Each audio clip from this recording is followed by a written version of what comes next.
A nearly 30% plunge in Canadian tourists visiting the US in early 2025 has devastated border towns from Buffalo to Seattle, Business Insider reports. New York City alone is projected to lose $4 billion this year due to declining international travel, warns the New York Post. The numbers are grim. From Disney's empty gates in Florida to abandoned Airbnbs across Arizona, the cracks in America's once bustling tourism economy are now gaping. All signs point to a chain reaction sparked not by bombs or pandemics, but by a policy shift that started with a pen. So how did a sweeping political doctrine lead to Uber drivers losing jobs and Mickey Mouse performing for half-empty crowds? For decades, the US and Canada shared more than just a border. They shared a vibrant, intertwined tourism ecosystem built on trust, convenience, and cultural familiarity. Every year, millions of Canadians crossed south for shopping sprees, sunny getaways, or quick family holidays, while Americans ventured north for ski trips in Whistler or strolls through Old Montreal. The flow was steady, predictable, and mutually beneficial. Tourism between the two nations wasn't just about leisure. It was a cornerstone of local economies. In 2019, over 20 million Canadian visitors spent approximately $22 billion in the US, accounting for a significant portion of business in cities like Orlando, Las Vegas, and New York. Border towns flourished with the rhythm of this cross-national dance, and major corporations such as Marriott, Disney, and Uber tailored products to meet the needs of this predictable wave of northern guests. But by late 2024, tremors began to ripple through the foundation. A tightening of US visa procedures lengthened wait times and raised costs dramatically. The electronic system for travel authorization, ESTA, fee jumped from $21 to $40. Visa costs soared from $185 to $435. For many Canadian families, a weekend trip suddenly required weeks of planning and hundreds more in travel budget. Simultaneously, the political climate turned hostile. As part of his new Liberation Day tariffs, former President Trump announced sweeping tax hikes up to 25% on goods from 60 countries, including key allies like South Korea, and indirectly threatening Canadian interests. Though Canada wasn't a direct target at first, the ripple effects were immediate. Trade tension bred travel reluctance. Canadians, wary of unpredictable visa rejections and the rising tone of nationalism, began to look elsewhere. The golden age of cross-border tourism was quietly unraveling, and few were prepared for what came next. Segment 1. America's Move. Policy meets provocation. The tipping point arrived not with a missile, but with a press conference. On April 2nd, 2025, flanked by American flags and a banner reading "America First Again," former President Donald Trump announced the revival of his most aggressive trade maneuver yet, the Liberation Day tariffs. Framed as a patriotic economic reset, the policy imposed a blanket 10% tariff on all foreign imports, with punitive rates reaching up to 25% on goods from 60 nations, including key U.S. allies. The rationale? Trump claimed the global trade system was rigged against American workers, and that other nations were bleeding us dry. At the heart of the move was a populist appeal to bring jobs home, punish so-called freeloaders, and reclaim sovereignty. Korea, Germany, Mexico, and even Japan were suddenly on defense. Though Canada was not initially on the tariff list, the underlying message rang loud across the border. Alliances were conditional, and proximity no longer guaranteed exemption. Worse yet, the U.S. also ramped up restrictions on foreign travel under the guise of security optimization. The State Department increased visa fees sharply. Tourist visas rose from $185 to $435, and ESTA costs nearly doubled. Administrative processing times swelled to over 9 weeks, with Canadian, South Korean, and Brazilian applicants among the hardest hit. Simultaneously, Brand USA, the nation's primary international tourism marketing program, saw its budget slashed from $100 million to just $20 million. Without coordinated international outreach and with visa hurdles now obstructing casual travel, the U.S. seemed to be shutting its doors, not only to imports but to tourists. On paper, these moves were designed to protect domestic interests and shore up economic control. But they ignored a key reality. Tourism, like trade, is reciprocal. By escalating costs and complexity for travelers, the U.S. wasn't just keeping others out, it was locking opportunity inside. The results were swift and brutal. May 2025 data showed a staggering 30% drop in bookings by Canadian travelers on Airbnb across U.S. cities. Meanwhile, Disney's international visitor numbers in Florida and California plummeted nearly 20%, forcing the company to pause its expansion plans and scale back international advertising. Uber rides in major tourist hubs like Orlando and New Orleans fell off, and laid-off drivers began flooding online forums with desperate posts seeking long-term gigs. The administration's defense? Short-term pain for long-term gain. But the pain had only begun, and it wouldn't be one-sided. Segment 2. Canada's response, shock, shift, and substitution. While Trump's policies may have been aimed elsewhere, the reverberations hit Canada hard and immediately. In the first quarter of 2025, border crossings from Canada into the U.S. dipped nearly 28%, marking the sharpest decline since the post-9/11 period. For Canadians, the message was clear. Their long-standing neighbor no longer felt welcoming. Not only were they paying more for the privilege of visiting, they now risked bureaucratic entanglement or rejection altogether. Tourists took notice, and so did Canadian businesses. Travel agencies reported record-high inquiries for destinations such as Portugal, Japan, Thailand, and Quebec, a province that rebranded itself in 2025 as a global tourism sanctuary. The Canadian government, in a quiet but telling move, redirected portions of its federal tourism promotion budget away from U.S.-bound travel and into campaigns highlighting safe, culturally rich alternatives. The message was subtle but sharp.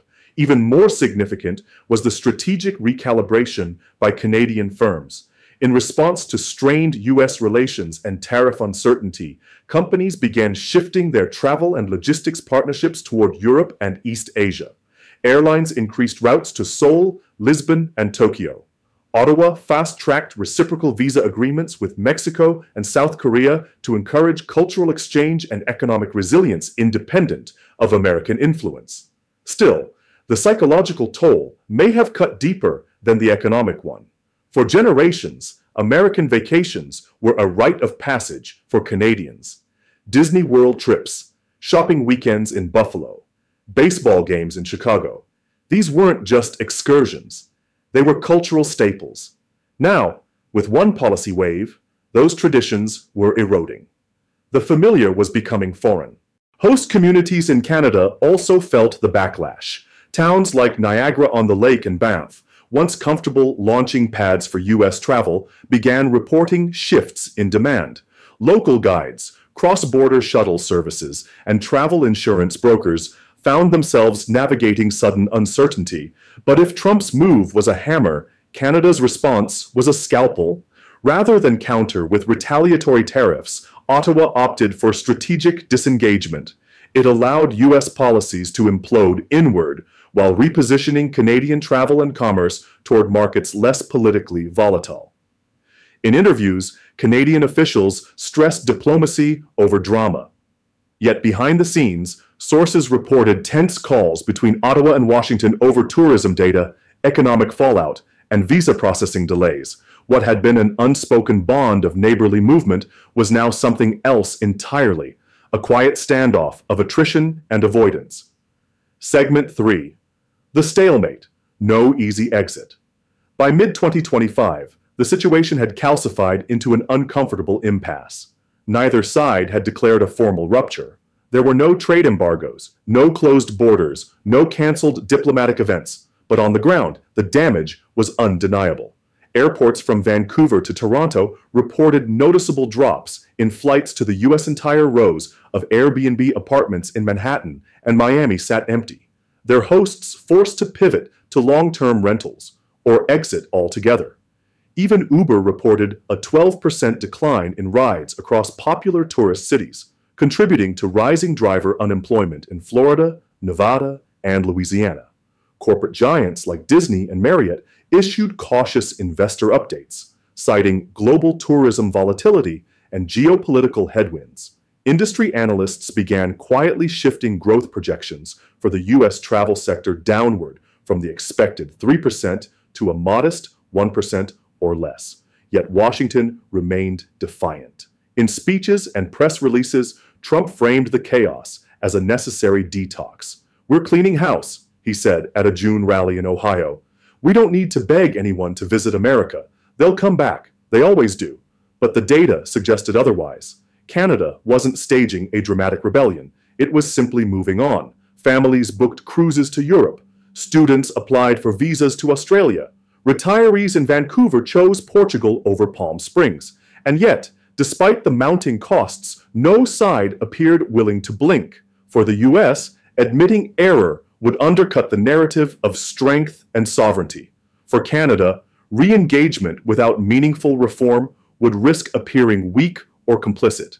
So the standoff lingers. No bombs dropped, no treaties broken, just millions of missed trips, billions in lost revenue, and two neighbors drifting farther apart, one visa rejection, one Airbnb cancellation at a time. On the northern edge of Ontario lies the picturesque town of Niagara Falls, long reliant on the steady pulse of American and international visitors. But in 2025, it wasn't the roar of the waterfall that dominated local conversations. It was the deafening silence from across the border. Restaurants once bustling with cross-border tourists began to close early. Boutique hotels saw their bookings cut in half, and one of the area's longest operating businesses, Maple Mist Tours, faced its first round of layoffs since opening in 1983. "We used to run 4 buses a day to the Buffalo shopping outlets," said Karen Leclerc, the company's third-generation owner. "Now, maybe 1 every 2 days on weekends. Even then, half the seats are empty." But the real sting wasn't just economic, it was emotional. For many Canadians, weekend getaways to the U.S. were a tradition, not a luxury. Now, with the U.S. tripling visa fees and slowing down approvals, spontaneous cross-border travel was no longer an option for average families. You need 2 months' notice and an extra $400 per person just to visit a place you used to drive to on a whim, said Leclerc. "It's like losing a neighbor to a gated community." Quebec's tourism office reported a 23% increase in domestic travel, a silver lining, but one born out of necessity, not desire. Meanwhile, Canada's tourism exports to the U.S., cross-promotions, partnership packages, regional airline code shares were quietly suspended. Entire sectors adjusted. Travel insurance companies reduced U.S. packages. Credit card companies saw declines in international transaction volumes. The Bank of Montreal lowered its travel forecast for cross-border spending by 17%. All of this added up to a subtle yet significant transformation. Canada wasn't retaliating, it was refocusing. In a post-pandemic world where global travel was meant to rebound, Canadians found themselves rerouting. Not because they wanted to, but because America made it harder than ever to come. At Disney World in Orlando, Florida, summer 2025 was supposed to mark the park's triumphant return to pre-pandemic attendance levels. Instead, attendance fell short by nearly 18%. What happened? While Disney's domestic attendance remained somewhat stable, international visitor numbers, especially from Canada and South Korea, collapsed. Industry analysts pointed to rising visa hurdles, anti-immigrant rhetoric, and Trump's volatile trade policies as key factors driving away tourists. For a park that once welcomed millions of foreign guests each year, the downturn meant more than just shorter lines. It meant financial strain. Expansion plans for a new international themed section were shelved. International ad campaigns were pulled. Hiring freezes kicked in across marketing departments in Burbank and Orlando. but the impact rippled far beyond Disney's gates.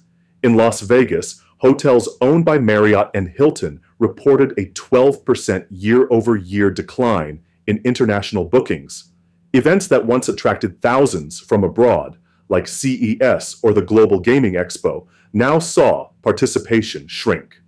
Europeans and Canadians don't want to jump through hoops and pay a small fortune just to be told they're not welcome, said Miguel Santiago, a hospitality manager at a major strip resort. So they go to Spain, or Portugal, or anywhere else. Uber drivers in Orlando, Phoenix, and New Orleans were the canaries in the coal mine. As tourist traffic slowed, earnings fell. Some drivers left the platform altogether. Others tried to pivot to food delivery, but even that became saturated quickly. Then came the Airbnb crunch. Canadian users, once a dominant group in US bookings, disappeared nearly overnight. Listings in coastal cities sat empty. Hosts, once flush with income, scrambled to find long-term tenants or exited the platform entirely. In San Diego alone, Airbnb saw a 30% drop in Canadian guest bookings in May 2025 compared to the previous year. For an economy that prides itself on flexibility and innovation, America had boxed itself into a corner, where protectionism now carried a hidden surcharge, and the bill was coming due. Today, both nations stand at a fragile junction. The United States, once the undisputed magnet of global tourism, now wrestles with the consequences of its own barricades, self-imposed in the name of sovereignty. Meanwhile, Canada, historically its closest partner, is learning to live without the gravitational pull of its neighbor, charting new paths toward Asia, Europe, and inward. Neither country declared war, but both are paying the price of a silent economic decoupling that no one voted for, and few truly understand. As empty hotel rooms stretch across Orlando and Ontario tour buses sit parked and idle, one truth remains. The travel lanes may be open, but the trust has closed. In the race to shape the future, will North America win together or lose alone trying to go it solo? Are you American or Canadian? Share your story and your perspective in the comments below.